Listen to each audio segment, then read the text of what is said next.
En La Ventana acontece, que no es poco. Un relato personal de la historia, con Nieves con Costrina, Cadena SER. Pues aquí seguimos juntitos, Nieves. Juntitos, Esperando que no se nos cruce una fumata por el camino. O sí, si se cruza, pues ya contaremos de qué colores. Estamos en una semana de grandes acontecimientos mundiales, en presente, como es el cónclave, y también en pasado. En este caso, en código de historia, porque estos días, y digo días en plural, con toda la intención, no solo un día, sino que son dos, por lo menos, se conmemoran 80 años de la rendición de la Alemania nazi, de la Alemania del Tercer Reich. Reich. Sí, es verdad. Además es un aniversario redondo, ¿no? Sí, es un aniversario vale. 80, ya lo he dicho. Hoy y mañana se cumplen, y digo hoy y mañana, 80 años de las dos rendiciones incondicionales de Alemania, que fueron el 7 y el 8 de mayo de 1945. Hay que contar esto de las dos, ¿eh? Sí. Y exactamente, es que hubo dos capitulaciones, ahora enseguida lo vemos. Con aquellas rendiciones incondicionales terminó el sueño supremacista de la ultraderecha alemana, y de la mayoría de los alemanes, que la apoyaban, no lo olvidemos. Y luego lloriqueaban su desgracia por las esquinas de una Alemania devastada, con 131 ciudades bombardeadas, con un 20% de las viviendas destruidas, Qué desastre. con 7,5 millones de personas sin hogar, con 5 millones de alemanes muertos, con 1 millón de mujeres violadas por los aliados, porque claro, Hitler rompió todas las reglas y ya no hubo reglas que respetar. Así terminó el Reich de los 1000 años, que anunció Hitler en un mitin de 1934, cuando fíjate que solo llevaba un año en la Cancillería y ya había suprimido derechos y libertades, se había cargado la democracia, libros a la hoguera, extranjeros demonizados, y bueno, ahí estaban millones de alemanes aplaudiendo todas las decisiones de aquel garrulo, porque era un garrulo, sin formación, politoxicómano, creyéndose además los alemanes que Alemania iba a ser la brújula del mundo y aquel charlatán iba a ser el líder indiscutible. El Reich de los 1000 años no pasó de 12, pero vaya la que lió y vaya mundo que nos dejó. Eso sí, los alemanes que aplaudieron al charlatán luego esquivaron la culpa, como la solemos esquivar en todas partes, ya da igual que sea en Valencia, en Estados Unidos, en Madrid, en Argentina, en Brasil, da igual. Cuando los charlatanes hacen lo que dijeron que iban a hacer, ya no vale culpar a todo Dios, menos a los ciudadanos que han puesto ahí al charlatán, bueno, o a la charlatana.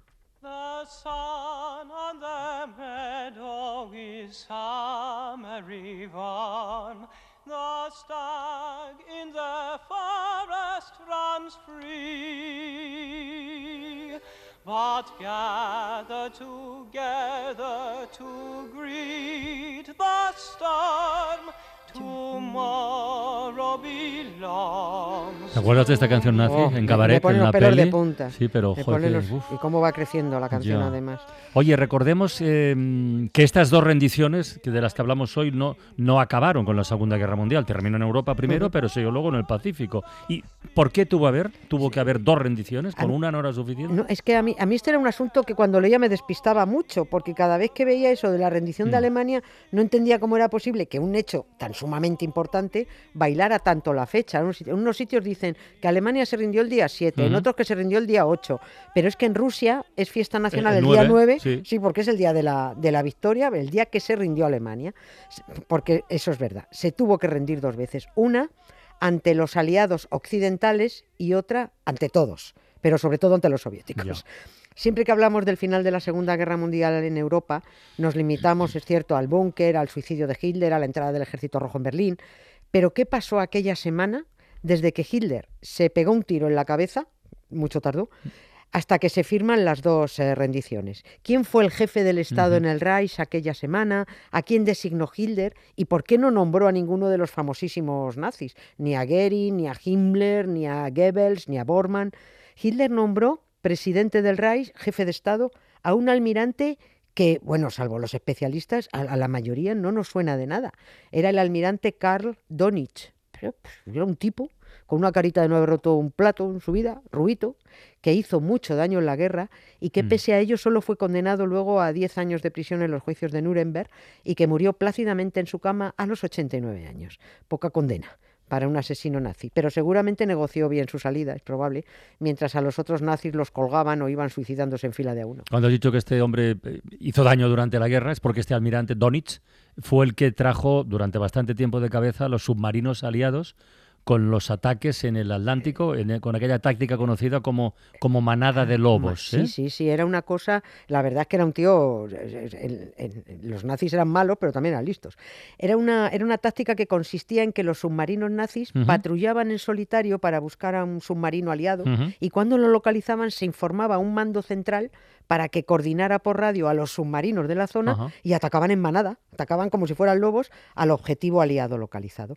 Y estas comunicaciones por radio, por supuesto encriptadas por unas máquinas que le va a sonar a la gente, los nazis las llamaban Enigma. Enigma, claro. Pues esto tenía desesperado a los británicos porque no había forma de saber cuándo, dónde y cómo iban a atacar un objetivo. Hasta que vino el gran matemático y precursor de la informática, Alan Turing, descifró Enigma. Y bueno, los nazis lo tuvieron ya muy difícil para atacar por sorpresa y en manada. En premio a su gran trabajo y a su mente brillante, el Imperio Británico persiguió, encarceló, castró químicamente y provocó el suicidio de Alan Turing porque era homosexual. Claro, que imperdonable aquello. El caso es que este comandante en jefe, este tal Dönitz, fue designado por Hitler como su sucesor para sorpresa de las celebrities nazis y del propio Dönitz, que dijo, ¡ups!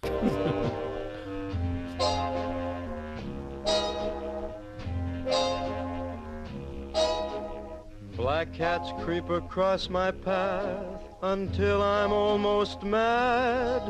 I must have roused the devil's wrath, 'cause all my luck is bad. I make a date for golf, and you can bet your life it rains. I try to give a party, but the guy upstairs complains. Claro, porque a todo esto, el hombre ¿dónde estaba? O sea, cuando ocurría todo eso ya, cuando ya eran los últimos días del final de la guerra, ¿dónde estaba Dönitz, no? Y otra cosa, o sea, Hitler lo designa para que negocie la rendición, ya los flecos que quedasen, o le encarga seguir combatiendo. A ver, por lo que dijo el propio Dönitz, tiempo después, Hitler sabía que, estoy abriendo comillas, que solo un hombre razonable con una reputación honesta como marinero podría hacer una paz decente. O sea, de entrada no tenía abuela. Hombre, un nazi hablando de razón, de honestidad y decencia, pues te deja casi tan cuajada como ver a Feijóo intentando situar Huelva en el mapa, pensando. Dönitz estaba al norte, muy al norte de Alemania, que preguntaba, no podía estar más al norte porque estaba en Flensburg, es un pueblo que está justo en la frontera con Dinamarca. Allí es donde recibió el telegrama de que era el nuevo presidente del Reich. Y el que debía decir algo así como el telegrama, digo, calienta que sale, macho, que eres tú. Y debió pensar yo, ¿y qué pasa con Goering? Que lo declaró su sucesor. Y con Himmler, que era su perro fiel. ¿Y qué pasa con Goebbels, que era su rata mascota? Bueno, si hubieran podido explicárselo desde el búnker, le hubieran dicho, bueno, tú no sabes la que hay liada aquí abajo. O sea, Hitler se ha pegado un tiro, pero antes ha echado Goering del partido nazi y ha ordenado que lo detengan porque es que no se le ha ocurrido otra cosa que preguntarle al Führer si se sentía capacitado para seguir o cogía él ya las riendas del Reich. Bueno, ¿cómo se ha puesto Adolfo? A Himmler también ha dejado ordenado que lo detengan, porque llevaba días maniobrando por su cuenta a ver cómo salvaba el pellejo. Se iba ofreciendo por ahí, usando a los suecos de intermediarios, para llevar las negociaciones de la rendición de Alemania. Y le llegó a decir, es que este tío era increíble, le llegó a decir a Eisenhower que se ofrecía para ser el jefe de la policía para cuando los estadounidenses entraran en Berlín. No, por pedir que no quede. Este era Himmler, o sea, era tremendo. Y bueno, ya le debieron decir, ¿para qué te voy a contar? Los demás en el búnker están todos borrachos y Goebbels se está suicidando y no se puede poner. O sea, que quedas tú. Pobre Dönitz. Oye, ¿y cómo fue esa negociación para llegar finalmente al protocolo de las dos rendiciones? Pues la negociación fue inmisericordia por parte de los aliados, como no podía ser de otra manera, pese a que el cerillo del marinero Dönitz pretendía ponerse chulo y elegir ante quién y en dónde se rendía. Eisenhower, el yanqui, que estaba al mando de los aliados en el frente occidental, o sea, al oeste de Alemania, estos tenían el cuartel general en la ciudad francesa de Reims, porque es que luego estaba el frente oriental, que estaba al este de Alemania, que ahí el mando lo tenían los soviéticos. Bueno, pues le dice el yanqui que rendición a todos e incondicional, o sea, delante de todo el mundo, que eso de que iba a elegir nada. Y Deutsch dice que ni de coña, que Alemania solo se rinde incondicionalmente a los aliados del oeste. Claro, o sea, lo último que querían los alemanes era caer en manos no me extraña. de Stalin. Bueno, pues porque no hubieran ido a tocar las narices Sí, sí. y a invadirlos. Pero ya me dirás qué capacidad de maniobra tenían los alemanes. Pues ninguna. Eisenhower le dijo todo esto, a base de WhatsApp, claro, porque esto era todo WhatsApp, telegramas, tal. Le dijo, mira, o te rindes ya y te rindes a todos, o reanudo los bombardeos y cierro todas las fronteras por donde ahora están huyendo como conejos los soldados nazis de los soviéticos. Los dejo atrapados en el este, ¿eh? O sea que tú verás. Y ahí el nazi honesto y razonable dijo, bueno, vale, ¿dónde hay que firmar? También dicen que estuvo ganando tiempo porque no solo los soldados nazis salían como conejos del este, también muchos alemanes civiles intentaban huir de Alemania hacia el oeste antes de que entraran los soviéticos, que además venían con muchas ganas. Hoy será un día especial porque estoy muy alto de moral. He cogido mucha confianza, he estado concentrado toda la semana y hoy no te escaparás. Voy tranquilo, no quisiera hacerlo mal, controlando despacito, llegaré al final, porque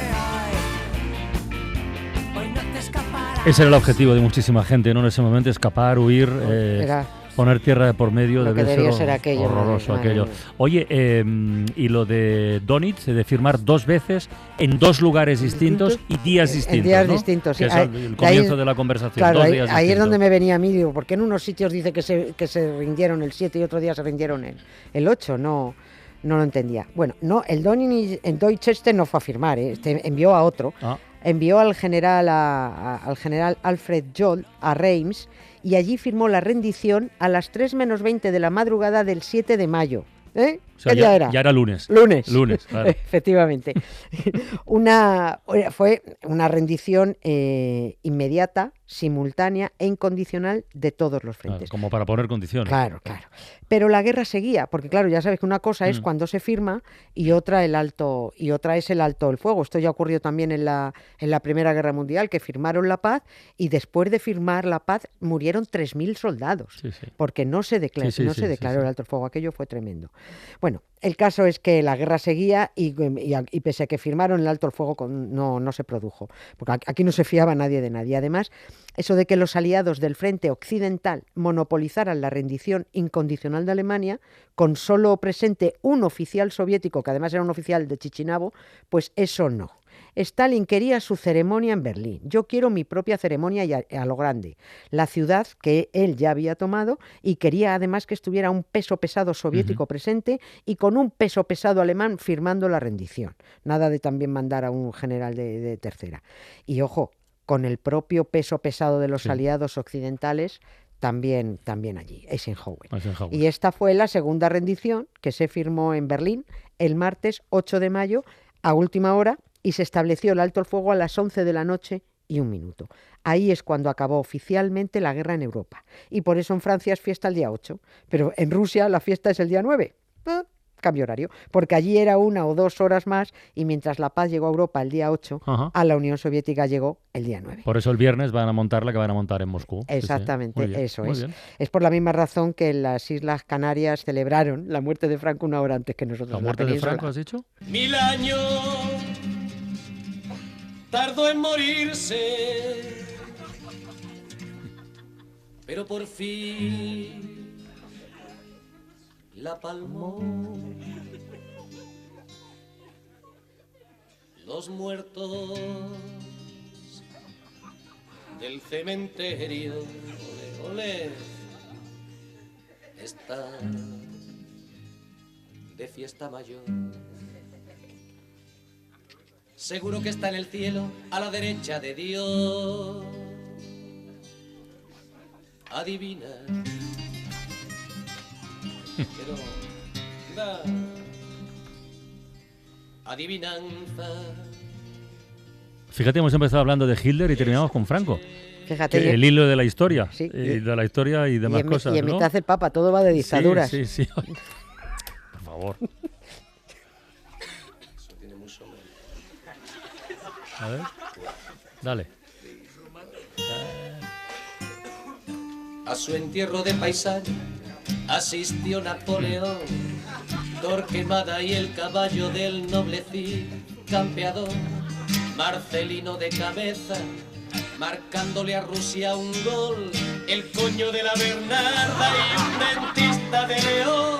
Bueno, nos vamos a marchar como siempre hasta ahora a las ventanas autonómicas y regionales, esperando si aparece algún tipo de fumata en el Vaticano, que en principio se supone que tras este primer asalto del cónclave será fumata negra. Pero si hubiera una sorpresa descomunal, que tuviéramos nuevo papa en los próximos minutos, pues ya lo contaremos. Y si no, pues... Para eso estamos. A otra cosa mariposa.